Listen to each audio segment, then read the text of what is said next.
What's up, Barnhill family, and welcome back to the channel. Yo. So we got another good boxing match coming up this weekend. Yeah. We just saw George Kambosos shock the world against Teofimo Lopez. Isaac Cruz is going to be looking to do the same thing against Gervonta Davis. He is, similarly to Kambosos, a very big underdog in this fight and a very different opponent than the original opponent, which was Rolly Romero. Yeah, this is actually pretty interesting. And because of the last fight this past weekend where Teofimo was an even bigger favorite getting dethroned, it kind of makes you think, okay, well, maybe we could see two upsets in a row. That'd be a crazy way to end the year and see two of the biggest potential all-stars and superstars in boxing that are young and up-and-comers and had tons of talent and promise get dethroned and derailed off their undefeated, amazing track. Teofimo just suffered his first loss, right? Yep. And Gervonta Davis is still undefeated. But when you're training for somebody that is a totally different style than the guy that you wind up fighting on short notice just a few weeks later, that causes a lot of problems. And sometimes boxers don't train exclusively for their style. They train for whoever they're fighting, and they'll dive in for 3 or 4 months and just dissect whatever their opponent's doing.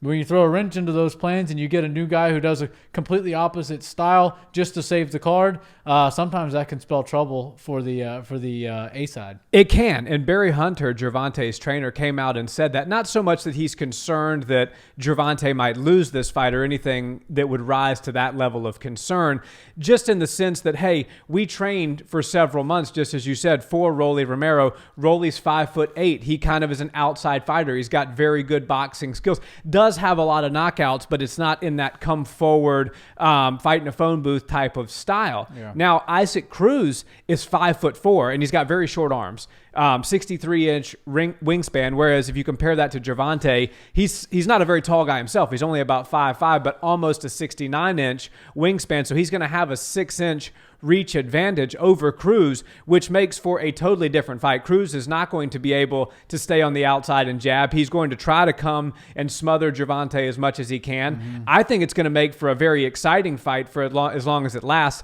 I still think Gervonta is one of the best doing it right now, and his KO ratio is one that most heavyweights would be jealous of. I mean, the guy's got 25 wins and 24 of them coming by way of knockout, and he spent most of his career in 130 pounds. That is tremendous power.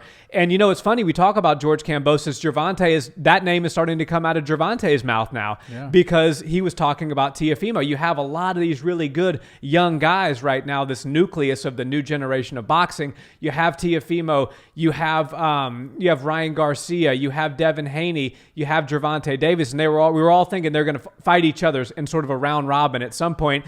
And then somebody like Kambosos comes out of nowhere and knocks off who a lot of people thought was the front runner of this new generation in Teofimo, and all of a sudden he's the guy that everybody's talking about. But first things first, Gervonta has a tough test in front of him, and Isaac Cruz is a very young fighter with nothing to lose. Yeah, and whoever's got the belts always has the power. Right now, Kambosos is the guy, so he's got the biggest target on his back. I think a lot of people are going to want to steal those belts from him, steal his thunder any way they can, and I like that matchup for Gervonta. But, you know, I do think that in boxing, you see it a lot. People try to preserve that undefeated record at all costs. And I don't think Gervonta is taking easy fights by any means. I think there are more difficult fights for him to take, but that's not to blame him or his coaches or anything like that. That's to blame boxing. We always do that. Once every 5 fights, you get a pretty tough one that the crowd has really been clamoring for, but all the rest is pretty much filler. But I do think that they probably sat long and hard and thought about this, and they realized that Gervonta's chances of winning this fight are still very high, even though it's a totally different fight style that you have to train for, short notice, this, that, and the other thing. A lot of things go into that. They did probably, you know, weigh out their options and thought, you know what, even though this kid's tough, he's different, he's going to bring us a totally different fight than what we've been training you for, we still think we can get the jump on him. And the best thing about a fight, the best thing and the most important thing a young fighter has to do is remain active. It's really smart that they continued on this path, take this fight. It makes him look a little bit tougher. You know, we'll take anybody, anytime, anywhere. That's like the famous fight saying, right? I'll fight anybody, anywhere, anytime, you name it. But then if somebody pulls out last second, you run away the other way, you don't sound like that's holding up true. But I think Gervonta Davis really will fight anybody, and I'm excited to see this one because it's going to be a bit of a dogfight. I know his new opponent, Isaac, calls himself the Pitbull, so I think there's going to be a scrap happening. Yeah, and I think this fight's going to be really fun for as long as it lasts, but I am looking for Gervonta Davis to get his 25th knockout and to finish Cruz for the first time in his young career. Cruz is a very tough guy, but he has that quintessential bite down on your mouthpiece, come forward style that we see out of a lot of really talented Mexican boxers, and it served him well. It's what makes Mexican boxing some of the most desired as far as viewership in the world, because it's just so fun to watch these warriors get in there and slug it out. But when you go across from a guy like Gervonta Davis, who's got almost a 95% knockout ratio, and you're coming forward, coming towards him, throwing big shots, it kind of opens you up to just get cracked. And we see Gervonta is really good with the uppercuts,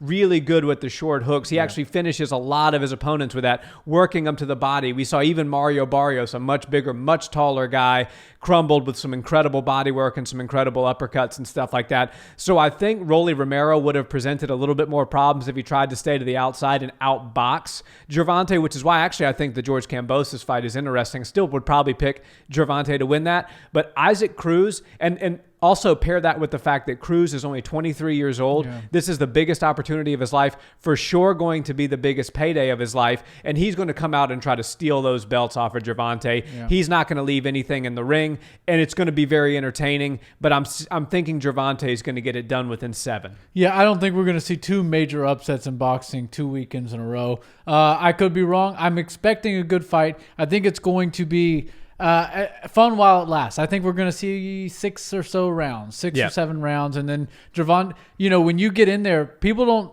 think of Gervonta as one of those guys who can, turn on the Mexican style fighting and lean forward and go trade for trade with you.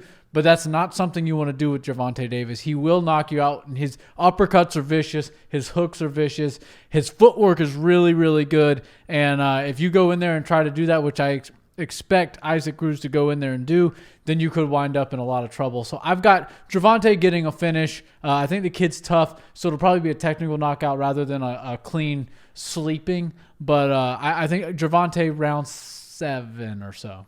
Yeah, my prediction would be almost exactly the same. I think midway through the fight, somewhere between rounds 5 and 8, you're going to see Gervonta get a technical knockout finish. I think that Isaac Cruz is going to make this a really fun fight while it lasts. Maybe I'd like to see him hit Gervonta clean 1 or 2 times and see how Gervonta reacts to it, because I think when you start to look forward to what might come next, Devin Haney, George Kambosos, who knows what's going to happen with Teofimo, or Lomachenko even, you're going to see some of those guys get off some good shots on Gervonta. And so seeing how he can handle a couple of good shots would be nice. But all in all, I think it's going to be a knockout finish for Davis. Yeah, and I think Gervonta, actually the best of him comes out when he does get cracked. We saw some of the coolest moments in his last fight when after he had been hit a few times, and you're watching his head rattle a little bit, and then he gets angry, and then he starts to get really technical. He doesn't turn into a see in red, just firefighter. He goes in there and starts looking to take your head off, and he does it with a lot of precision.